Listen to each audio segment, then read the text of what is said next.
Indie Beacon Radio with hostess Shanalee Sharboneau. Welcome to Indie Beacon Radio, where creative souls can find help in marketing their creations. You can send questions for each show on Twitter using the hashtag IndieBeacon. Now sit back and enjoy learning about our guest for this show. Guru. Well, when I was a kid, it starts back then, way back when I was like 7 years old or 8 years old. We were living in Albuquerque and getting ready to move to Dallas, and we had a big Time Life book, and it had pictures, one picture or two pictures from every state in the union. And I had gotten to a particular picture of this big giant Paul Bunyan in his blue ox. The pictures were in black and white, so I didn't know the ox was blue, other than that it said blue ox in the script. And I told my dad, one day I want to go there. We had moved to Dallas by that time, and we had driven Route 66 from Albuquerque to Amarillo and then down to Dallas. And so our first night we stayed in Amarillo, so I got to stay in a Route 66 hotel when I was like 9 years old. And so that was kind of an interesting adventure for me. And from that point on, I always liked traveling, and we had moved around all the way through my senior year in high school. I lived in 5 different states. From Texas, we moved to Colorado, then up to Montana, and then down to Utah.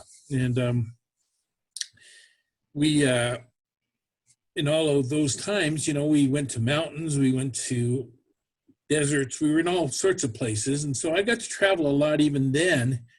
And the travel bug's always been with me. As a matter of fact, my favorite show as a kid was watching Charles Kuralt on the road. And my dream was to become like Charles Kuralt someday. And in a sense I have. I've not kind of had the great notoriety that he has, but I've been able to visit the same kinds of little towns and nooks and crannies that he did on his show. So are you somebody that goes to just regular places where all the tourists go, or is this bug something that allows you to do something that maybe we don't see going down like IH-35 in Texas? Well, if you look at the title of my books, the series, and my website, Less Beaten Paths of America. And a less beaten path, of course, is something that not many people travel, obviously. And do I travel interstates? If I need to, I do. But I am one of those that I take a back road and I say, okay, I'm going to Seattle, I'm going to go this way. And I don't necessarily map out the entire road, but I just say, these are the roads I plan to take, unless there's a specific place I'm going to go. And yes, do I go visit big, famous tourist attractions? Absolutely. But I also visit lots of places that, you know, I'm looking for surprises. And, you know, every little town has its own personality, and you never know what you're going to run into in a little town somewhere. And I can give you hundreds of examples. And that's great. And that's what I'm going to ask you. I mean, you know, having this ability to not just say, here's the big blue ox, but I want to go like this way. Let's see what's some cool things that you have seen that you put in your books to give people an idea? Because everybody, you know, there's travel books, and then there's maps and directions and factoids. So what is unique about your travels, and what do you put in the book? Well, when I map out a road trip, I try to do a number of things. I look for odd and funny named towns, like one of my favorite ones is Tightwad, Missouri, or Uncertain, Texas, or Boring, Oregon. And I look for funny towns, okay? I also, when I set it up, I try to find, you know, either U.S. highways or state highways that are going in a direction. So if I'm going to Seattle, well, I know I've got to get from Lexington, Kentucky to Seattle. And so I start looking at directions I can go and look for fun named places. And then I start setting up the map using Google Maps. And We use Google Images, and I'll go and I'll find a town, and I say, okay, this looks unique. I'm going to go that direction. Look at the town. Look at some pictures and images of the town. Oh, look, they've got a unique museum or a unique building or funky statue or quirky something or other. And so I'll map it that way. And then I go to the next point. And when I travel, even when I had my grandkids, I don't have a hotel set for that night typically. Oh, wow. Unless I have a set point that I have to be at. Right. I go from sunrise to sunset, or approximately there. And so I may get a motel when I'm like 50 miles away from the place we're going to stay. And I'll call, and sometimes I'll just stay at one of the old motels that use a diamond plastic key to get in the door. But that's how I do it. And then I just take pictures of the places we go. And so I've had lots of things. I visited the biggest ball of twine up in northern Wisconsin in Lake Nebagamon, and I got to visit John Frank Kotera is his name, and he says he's JFK, the most famous JFK. And because he's the most famous, because he's got the biggest ball of twine. Okay. And I'll visit, giant buffaloes or things like that. But along the way, if there's a national park or if there's a mountain scenery or a mountain drive, then I might go that way. You bring up a very, very good memories of, and I don't know if most of the audience have experienced this, but you talk about just traveling and not setting a schedule and hey, how about this hotel? When I was about 20 years ago, I had the luxury of traveling for my job. And in doing so, the people I met, just because you're flying by the seat of your pants, there's no, we're going to stay here. It's like, get these things done. And then when you stop, you can find a place. And what's amazing and what I love about your concept and your books is the fact that you meet some of the best people with that attitude or best experiences. What do they always say? Like, spontaneity is the best entertainment, not planned sequence events of trips. And I think that's what's so cool about you is that you take advantage of that. And decades later, I remember all those people and I remember all those places. Not all the planned trips that I took, but those I do. And I think that really shows to your book series and something people should consider when we definitely get out of this. I think everybody's going to be open to a lot, but that's really great. That's awesome. So would you say, you've got 3 books and you've got, they're all 5-star, dear. So congratulations on that. That's not easy. So obviously people have a love for this sequence or series of Less Beaten Paths America. So what do you think? I know your most recent one you came out with August 20th of 2019 is Less Beaten Paths of America, Beyond Description, More of the Strange and Unique. Is this your most favorite book? Actually, it is, because you see, my first book, if you notice, it was done in black and white, and it was about odd name towns. And I did that one first because I had a lot of odd name towns, and I've got probably enough for 2 more books of that. Wow, unique town name. But that was kind of my first run at trying to self-publish using Amazon's tools. My second one, I kind of responded to people's complaints because everything was in black and white in the first one. So I made color, and of course color becomes much more expensive, and I had to edit it a lot more and cut things down.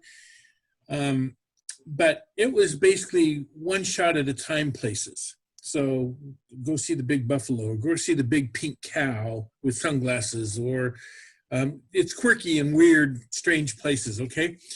The third book, however, was some of the places that I find interesting, and they were a little bit bigger. So I had visited Carhenge, and I really like Carhenge because it's art.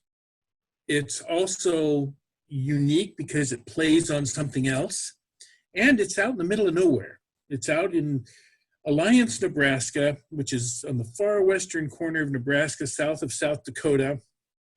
And so I got to drive through the sand hills and see the scenery and see the ducks and, and those kinds of things. And the same thing with The Thing, a place in Arizona that's, by all accounts, it's a tourist trap. Okay, they don't call it a tourist trap, but if you drive anywhere along Interstate 10, from basically from El Paso all the way to Tucson, you're going to run into about 12 places run by the same company that owns The Thing, and each of them has different themes. And they also own a number of them on I-40, which basically is the old Route 66. And you go there and they've got, kick-ass nuts, and they've got little shot glasses, and they've got all their little touristy things, okay? And so I included kind of bigger, grander places like that in this particular book. And so that's kind of my favorite, but I had extra room, so I did a whole chapter at the end on this artist named Peter Toth. And it kind of fit because it's a group of things, but these are all over the United States. He's done 70 of these big, giant wooden carved Indian statues. And I actually became acquainted with Peter. I talked to him on the phone numerous times.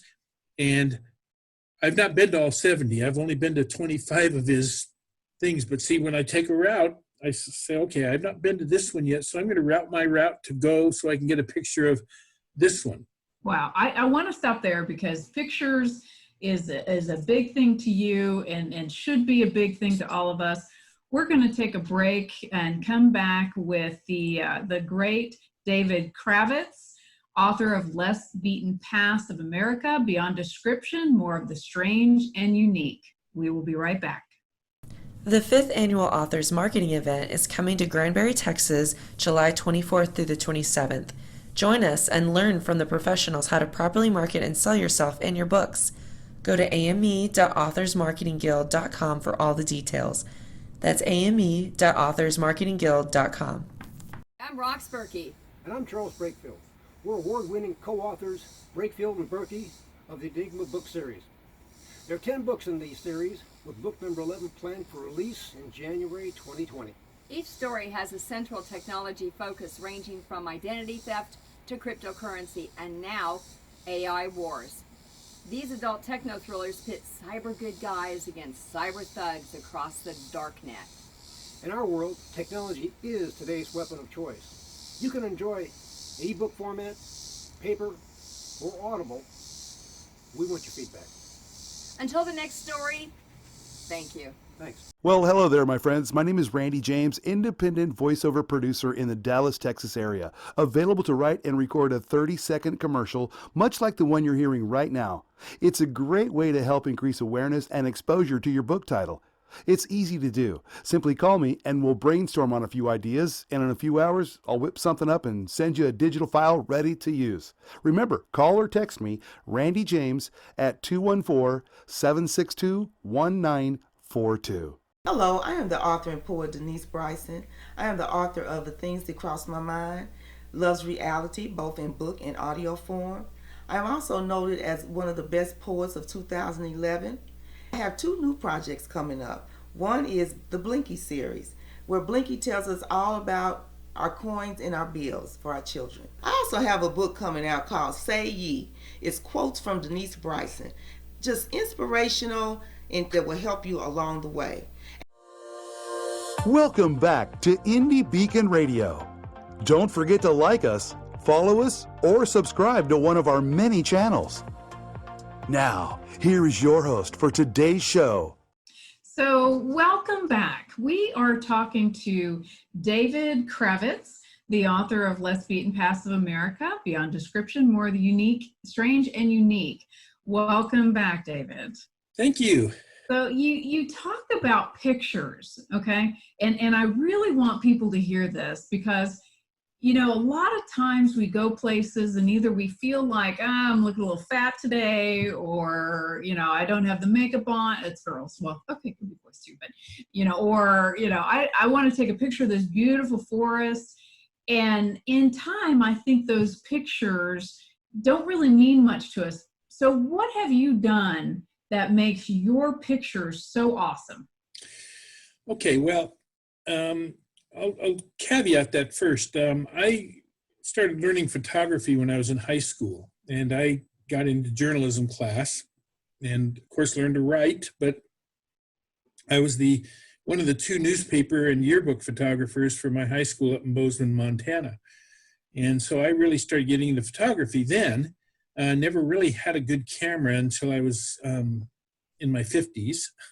You know, I had Snapshot, but I never had really good ones. But then we came out with the cell phones, and we have not only I've got a nice Nikon to take really nice pictures of birds and things, but I have a Nikon an iPhone that lets me do the fun thing, the thing that all the teenagers supposedly do, and that is, I go places, I'll take pictures of the actual scenery or of the place I'm at, because it's important to have just a picture without anybody in it, so you can use it in a book or whatever. But I also take selfies. And I actually, if you go to my Facebook page, you'll see that I claim to be the shamelessly self-proclaimed selfie king. And I've actually had some friends of mine tell me I take more selfies than a 12-year-old girl. And I'm happy about that, because number one, it shows that I've actually been there. Yeah. And number two, it shows that I'm having fun. And number three, it becomes a record for my posterity, so my grandchildren and others can see these things. But, you know, I'm unabashed. I don't really care. I mean, I'd like to lose weight, obviously, but I really don't care how I look. You know, there's been pictures I've taken where I haven't shaven for 5 or 6 days because I've been on the road. And I don't care. My wife does, and others might care, but I want to give the adventure as I saw it. I want people, when they read my books, to experience what I was experiencing, what I saw, what I felt. And you know, it could be a Joshua tree in Nevada, or it could be a ball of twine in Wisconsin, or it could be, you know, whatever it is, you know, on the coast of Pacific looking at the ocean, okay? I want people to experience that. And that's why I don't write anything in my books about places I've not been. I only write about where I've been. So that old saying, I don't care where I'm going, I just want to see where I've been, that's kind of one of my themes. That's awesome. That's all. Hey, do you have followers and fans that go to like those places and take their own selfie? Has that started? Because that's what I want to do. I want to get actually, I do. The reason I started writing the books, I've been writing travel blogs since about 2003 or 4, something like that.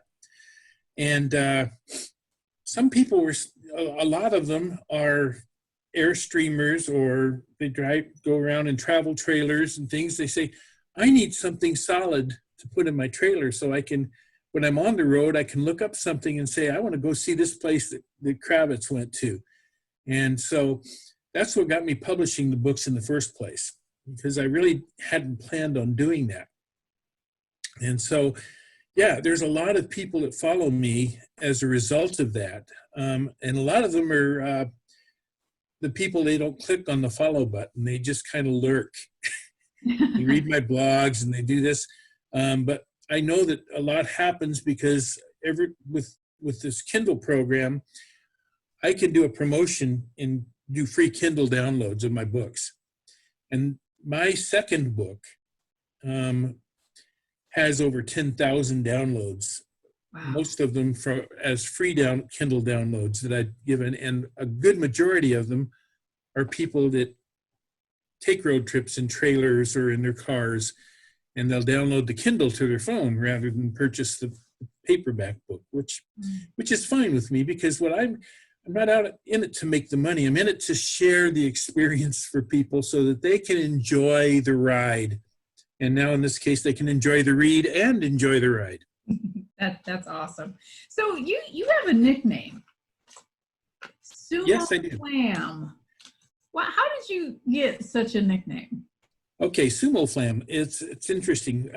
I lived in Japan with my family in the late 1980s, and we got back in 1991. Right around that time, we got a little thing called AOL that showed up. You remember the little floppy disks and then the CDs to download AOL? My AOL email address, I didn't want to use my D. Kravitz at AOL. I decided I want to use something fun, so I used Sumo Man. I was a big fan of sumo wrestling in Japan, and I'd even done a TV show, and I did sumo wrestling on TV. But I became Sumo Man. Well, we moved to Kentucky in 1992, and I became friends with a guy named Ron Bell, whose stage name is Antsy McLean. He's an Americana singer. And from there, I began doing his website for him, and he had a group called the Trailer Park Troubadours. So you think of a trailer park, and one of the things you think of with the trailer park? Pink flamingos. And his fans were all called flamingo heads. So I decided, instead of being Sumo Man, I would change it to Sumo Flam, which is almost even funnier. And of course, Antsy McLean is by job a graphic designer, so he's also an artist. And he actually designed a logo. So if you look on the second book, you'll see on my hat that there's on the cover of the second book, you'll see an actual flamingo on the hat. And so I've got 5 or 6 different logos that he's created for me, but that's where the Sumo Flam comes in. He actually, his very first one was a flamingo that was fat and was wearing a sumo mawashi, the things that sumo wrestlers wear. Oh, that's great. And that was the very first one. So from that, I've gone to created Sumo Flam Photography, Sumo Flam Productions, and so that's where my nickname comes from. And I've stuck with it, and it's become, if you Google Sumo Flam, you'll only find 2 things. You'll find me all over the place, or you'll find some pain relief medicine that's made in India. And I think they stole my name. So in your unique and strange experiences, I've heard you do planetary travel. Well, I have done some planetary travel. I have been to Moon, Pennsylvania. I've been to Mars, Pennsylvania. I've been to Vulcan, Alberta. I've been to Jupiter, Florida. I have been to Romulus, Michigan. And I've also been to Uranus, Missouri. We're going to stop there because that's a cute, funny story.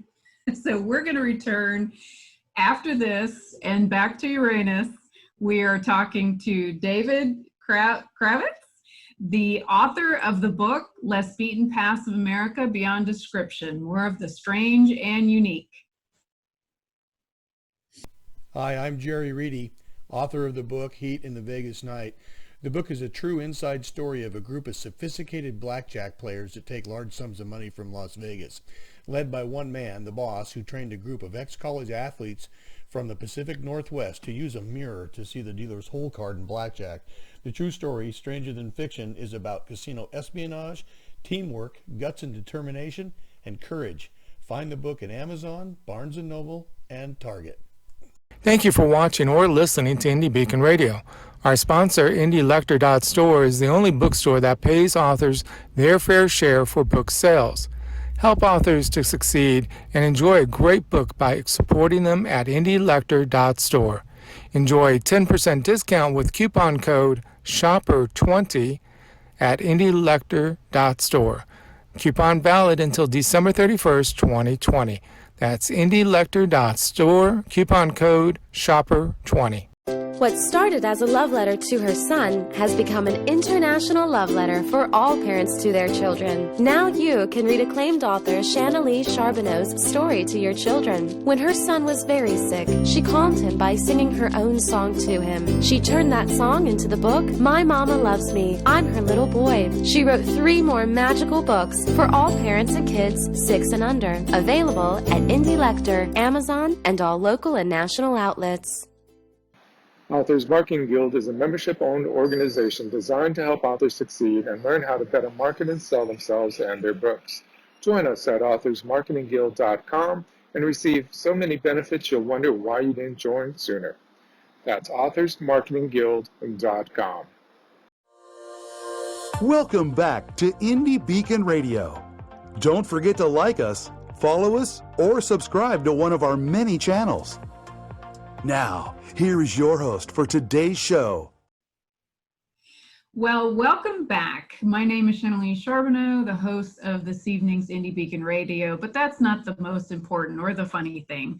The great humor of the author that we're speaking to tonight, David Kravitz, the author of The Less Beaten Paths of America Beyond Description, More of the Strange and the Unique. So speaking of strange and unique, you have gone to a place called Uranus, and they've actually done some fun stuff with this, if you have a sense of humor, if you will. So could you tell me how that experience was? Yeah, I was coming back on a return trip from the West Coast, from Seattle, and I was coming through Arkansas and decided to take Interstate 44 because I know it went along Route 66. And as soon as I got into Missouri, I saw a big billboard that said, visit Uranus Fudge Factory, and it says the best fudge comes from Uranus. So, ironically, I was really surprised because, you know, this is a guy that's been to all 50 states. I've been all over the place, and I had never heard of this place. Well, he opened it in 2012, so that's probably part of why I hadn't heard of it. So I decided to go there on my first trip, and I went in, and their fudge really is good, by the way. But it was a total kick for me because, and I had my 13-year-old granddaughter with me on this trip, which made it even more fun. And so we stopped, and you know, everything was there. You know, there's a big water tower that says "Welcome to Uranus," and he's got a sign out in the front that says "Thank you for picking Uranus." You walk in, and there's all sorts of stuff in there, T-shirts, you know, that hint at puns on that. And of course, a lot of people say, "Well, that's not how it's pronounced. It's pronounced Uranus." And I always say, "Well, go watch Jeopardy sometime because Alex Trebek always calls it Uranus." And so I just had fun making puns with it because I'm a punster myself. And I don't know where I could, you know, you can look at my book or you can look at my blog because I've got tons of the stuff. I've got pictures of some of the, you know, the lube, get a lube job at Uranus, and he's going to be opening up a cafe as soon as COVID's over with. And he's going to be selling burgers and wieners, and is going to be selling foot-long wieners, and he's actually going to be advertising, stop and have a foot-long wiener in Uranus. Okay, so for those who are laughing right now, it's your mind that went into the gutter, not ours, but I'm laughing too. It really, it's adult humor. Thank God kids don't understand this, I hope.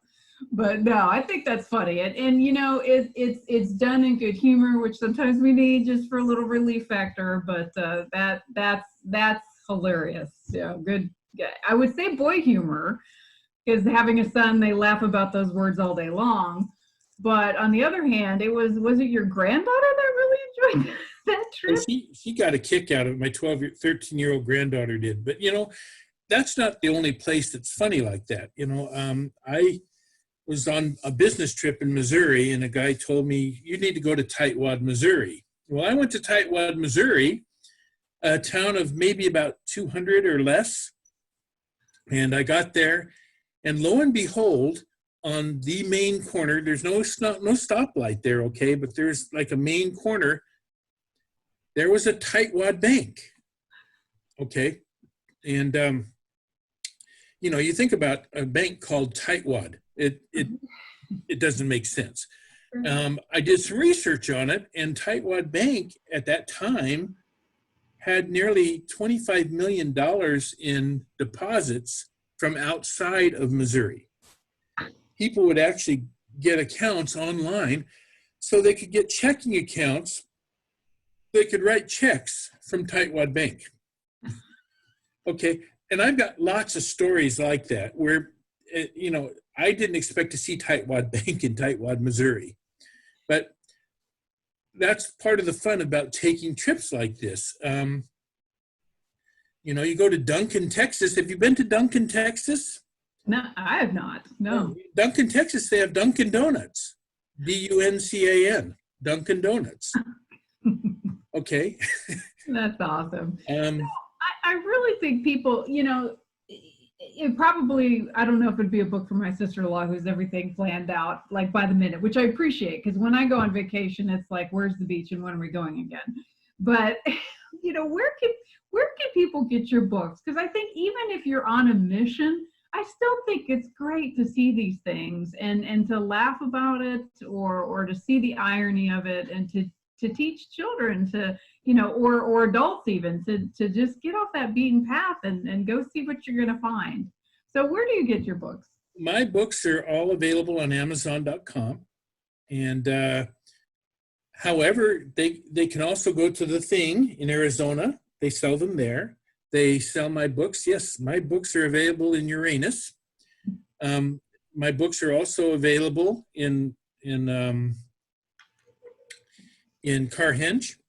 Right now, there's 4 places I think that sell my books. There's another place in Kentucky, but mostly the best place to get them is on Amazon. You can get the hardcover, or you can download the Kindle versions. And there's a 4th book coming. That's awesome. Well, that 4th book, I think we should, you know, just definitely say, let's get addicted to the 3rd, 2nd, and 1st one, because they are awesome and the reviews are fantastic. David, I mean, you've made me laugh. I've been laughing. We spoke this morning. I've been laughing about this all day today. So I'm definitely going to see where you've been and take some selfies and do that, because I think that's just an awesome idea. So please, thank you for doing this. I've really enjoyed the ride myself. And definitely look you up. What's your Facebook page too? I know and is your travel blog, where's that? My travel blog is at lessbeatenpaths.com. It's paths with an S. There's also Less Beaten Paths on Facebook. And from there, you can read about my 4th book, which is titled 8154. Ooh. And that is from a road trip I took, ironically, at the end of January to the middle of February to Seattle. Wow. We missed all this other stuff by about 2 weeks, and we went all the way down the coast. We drove from we drove for 20 days, and I left my driveway and returned to my driveway, and it was 8,154 miles.